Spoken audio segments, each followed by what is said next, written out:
Hello বন্ধুরা, আমি সারা চলে এলাম আজকে একটা নতুন ভিডিও নিয়ে। আজকে মকর সংক্রান্তি আর সেই জন্য আমরা সবাই সকাল সকাল রেডি হয়ে বেরিয়ে পড়েছি কিরিটেশ্বরী মন্দির যাওয়ার জন্য। এখন আমরা আছি কাশিমবাজার স্টেশনে আর এখান থেকে আমরা ট্রেন ধরে যাব মুর্শিদাবাদ। কিরিটেশ্বরীর নাম হয়তো তোমরা কেউ কেউ শুনেছ, আবার কেউ কেউ শোনোনি। তো কিরিটেশ্বরী মন্দির হলো 51টা সতীপীঠের মধ্যে একটা সতীপীঠ। এটা মুর্শিদাবাদের অনেকটা গ্রামের ভেতরে অবস্থিত। গ্রামটার নাম হচ্ছে কিরিটকণা। এখানে মায়ের কিরিট অর্থাৎ মাথার মুকুটের অংশ পড়েছিল, সেজন্য নাম হয়েছে কিরিটেশ্বরী। তো আমরা এখন মুর্শিদাবাদে নেমে তারপর টোটো করে চলে এসেছি ইচ্ছাগঞ্জ ফেরিঘাট। আমাদেরকে কিরিটেশ্বরী যাওয়ার জন্য গঙ্গা পার করতে হবে, তার জন্য আমরা ফেরিঘাটে পৌঁছে নৌকোর জন্য টিকিট কেটে এখন আমরা নৌকোয় উঠে পড়লাম। প্রথমে আমরা এখান থেকে যাব ডাহাপাড়া ধাম। ওখানে গিয়ে আমরা দুপুরের ভোগ প্রসাদের জন্য কুপন কেটে নেব। ওখানে ডাহাপাড়া ধামে প্রত্যেক দিন প্রচুর মানুষকে ফ্রিতে খাওয়ানো হয়। যার যেরকম সামর্থ্য সে সেরকম কিছু মূল্য দিয়ে পর টিকিট কেটে সেখানে ভোগ প্রসাদ গ্রহণ করে। তো এখন আমরা গঙ্গা পার করছি আর এই সময়টা সত্যি খুব সুন্দর লাগছিল। তারপরে আমরা গঙ্গা পার করে টোটোতে উঠে পড়লাম ডাহাপাড়া যাওয়ার জন্য। আর আমার সোনা মাম্মা তো খুব হ্যাপি টোটোতে উঠে পড়ে।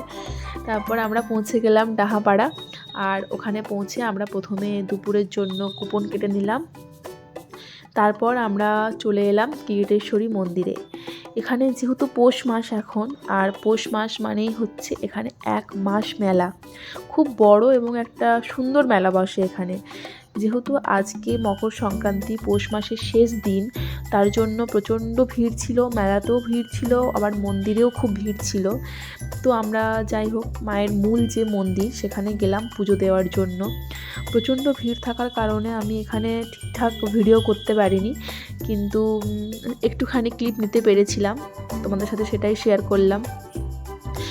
তো তারপর আমরা এখানে পুজো দিয়ে, যেহেতু কিরিটেশ্বরী মন্দিরের আশেপাশে অনেক মন্দির আছে, সেগুলো আমরা ভালো করে দর্শন করলাম। দর্শন করার পর ওখানে আমরা একটা মহাকালের মন্দির দেখতে পাই, যেটা মানে একটা পুরনো বট গাছ আর একটা পুরনো মন্দিরের ভেতর দিয়ে বেরিয়েছে আর কি। তো এখানেও দর্শন করলাম। তারপর আমরা একটু মেলাটা ঘোরাঘুরি করে আবার চলে এলাম ডাহাপাড়াতে ভোগ প্রসাদ খাওয়ার জন্য।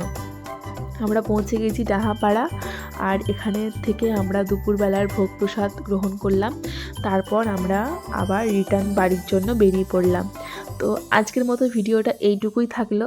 যদি তোমাদের কারোর ভালো লেগে থাকে তো লাইক, কমেন্ট, শেয়ার করতে কেউ ভুলো না। আর প্লিজ চ্যানেলটাকে সাবস্ক্রাইব করে দিয়ে যেও। তো আজকের মতো এইটুকুই, দেখা হবে অন্য কোনো দিন অন্য কোনো ভিডিও নিয়ে। তো টাটা। আর তোমাদের জন্য